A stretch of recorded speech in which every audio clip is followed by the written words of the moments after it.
This video will show you different ways of gathering wood for a campfire.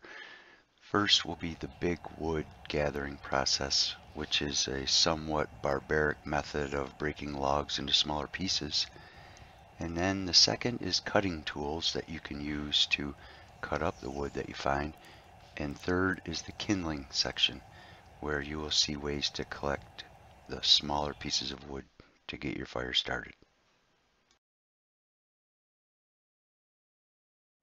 Now when you come across a log like that, where it's big, but it has ends to it, and you want to break it up without sawing it or chopping it, another way you can do it is whip it against a big strong tree and break it in half.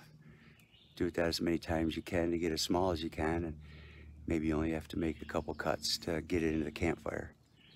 So you smash it against a tree to break it in half. So if you have a log like this, has an end, it's big but not huge, and you want it smaller so you can put it in your fire pit, you can smash it against a tree and make it smaller. Like that one right there.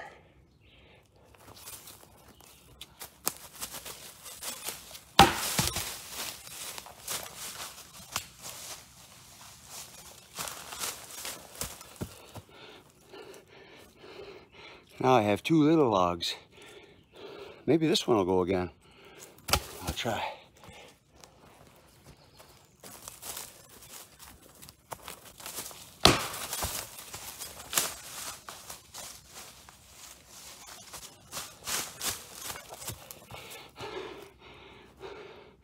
I got three of them.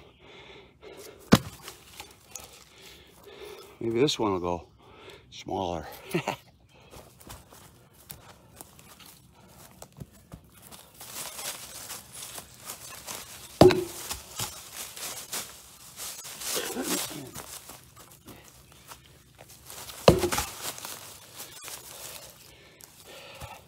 That's as small as that one will break into. You're gonna have to cut it. But now down to 3 pieces. Gonna go find another one.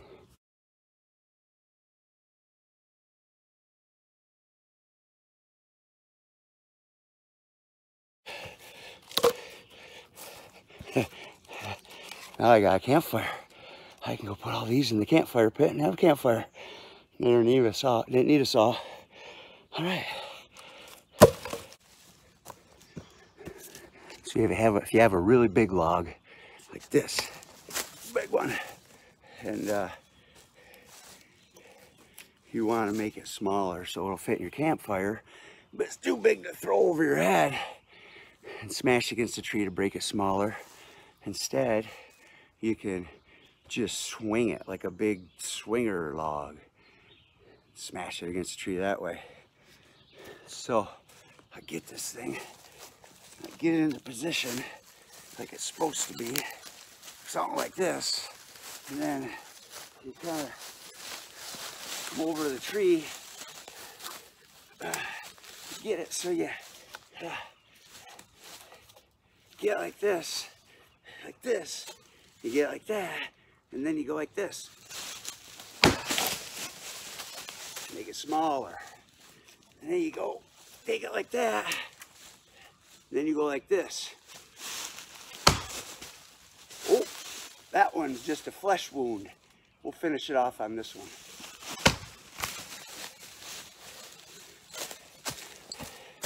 Now you got a wee little one for the overhead smash against the tree technique, like this.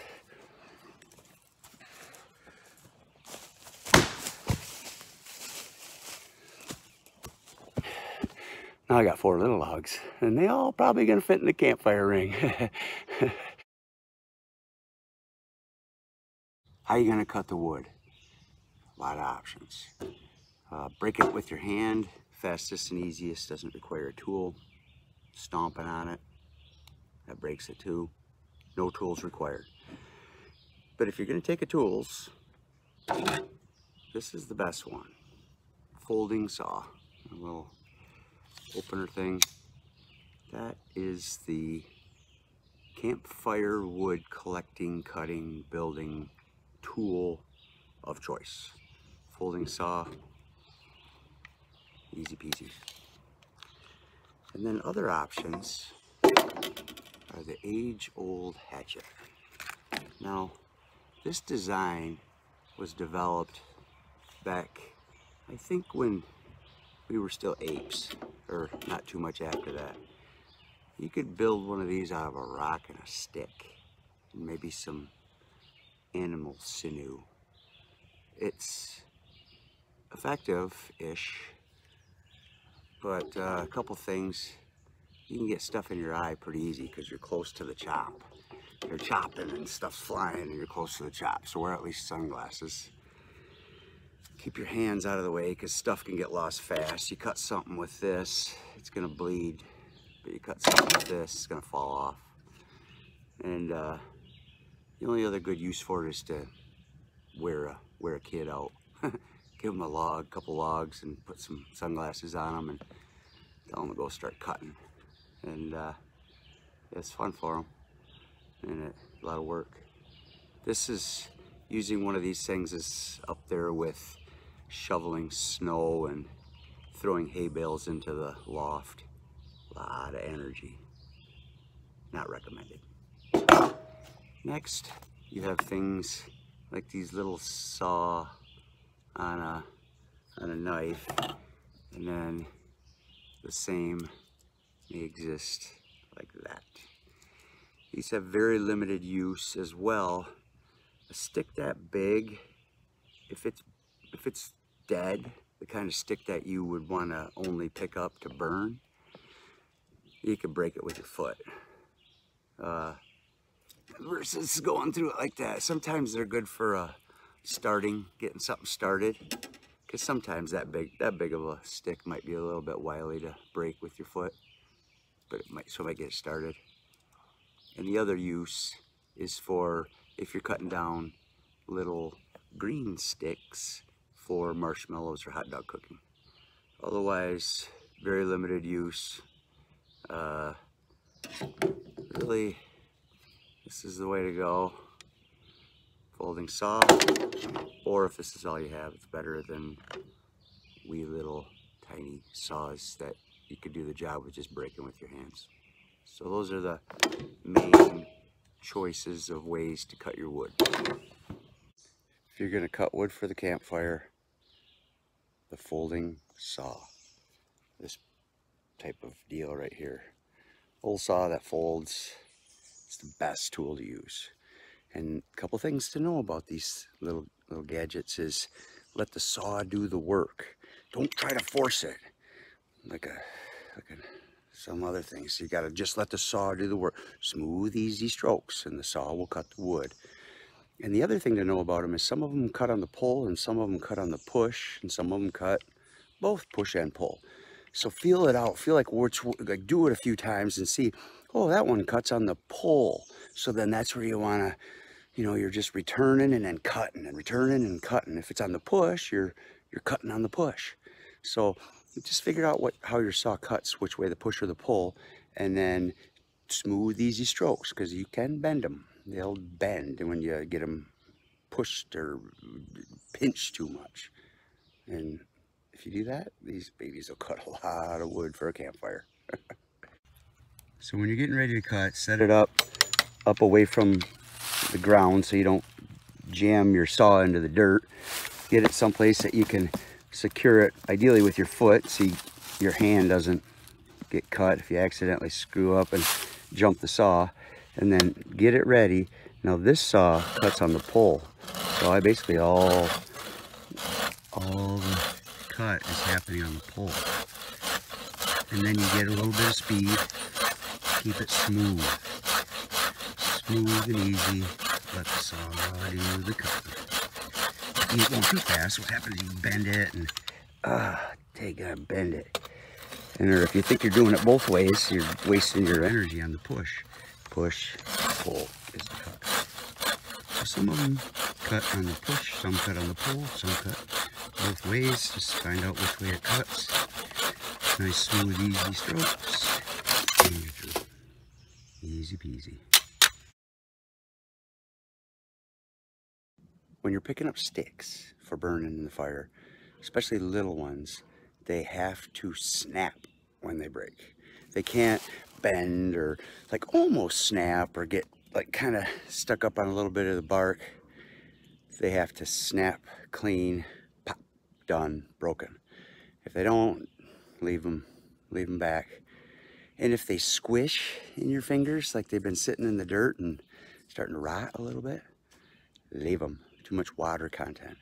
So if they don't snap when you break them, that means they're too green. They're still alive-ish, or they haven't been dead long enough. And if they're squishy, then it means they have too much water, and that's bad for making fires, especially if you're getting the little sticks that you're using to get it started. Gotta snap, break, pop, clean, or leave it be.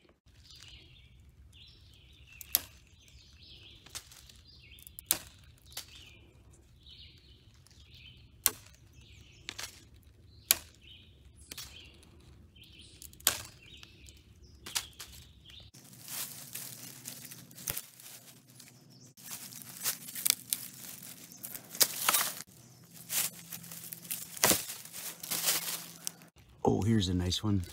Nice size. Oh, dang. Leave that one. No good. No good. No good. Let's try these. Oh, yeah. Yup. Oh, not that one, though. That one's too alive. That one's too alive. See how that does that? No good. But this one broke nicely. Yeah, we'll take that one. Oh, got a lot to it.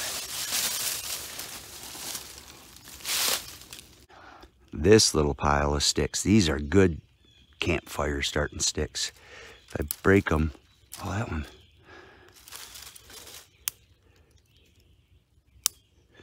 That's the kind of break that you want. If they break like that, oh, that one's not a very good one. Let's get this one. Yeah, that's a good one. This one's really dead. This is a dead stick. These little ones will be the beginning, and then this will make it bigger. These are good campfire sticks right here. These are good ones because they break. They break easy. Good ones.